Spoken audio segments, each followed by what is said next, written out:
It's just like a constant state of becoming and transition and learning and clarifying and like, okay, when am I going to reach that moment of arrival where I know exactly where I am and who The I promised am? Like, land. oh, the promised land of like, right, I've figured it all out. I've got the solution. I've got the map. I know exactly where I'm going. And I feel like for the last 3 or 4 years, I've just been in that process of becoming the entire time, where it was like stepping away from the safety of employment into like running my own business, figuring out what is that business? What do I really enjoy doing? Like what really lights me up? What do I feel really passionate about talking about?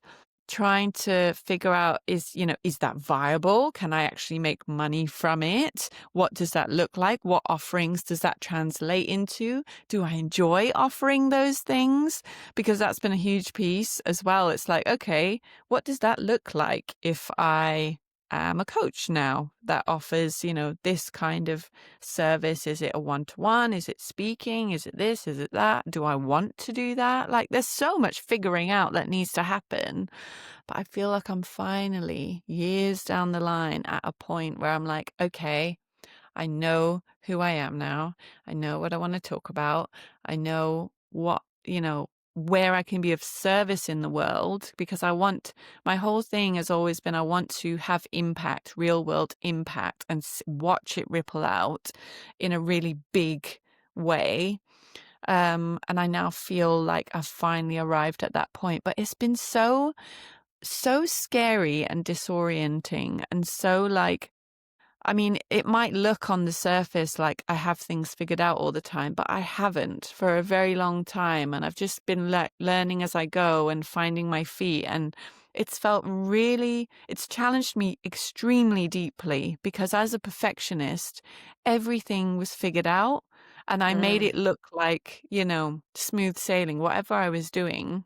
I Yeah. was smashing every single goal I set my sights on and making, looking the part while I did it. But this whole journey of like running a business has just stripped me down and just like brought me to my knees at time, where I'm just like, I feel it's really, do you know what it is? It's made me really look at my sense of self-worth. And that's been a huge theme for me, because my self-worth has always been very closely tied to achievement and like tangible outcomes. Whereas when you have your own business, it's not so clear cut. And when you're, in the building phase of your business and you haven't got those outcomes, you haven't got those things that you can say, You look don't what have your I've done. KPIs. Yeah. Oh, Yeah. all of that. It's like, oh, what am I actually worth anything? Like, does this, what does it mean about me?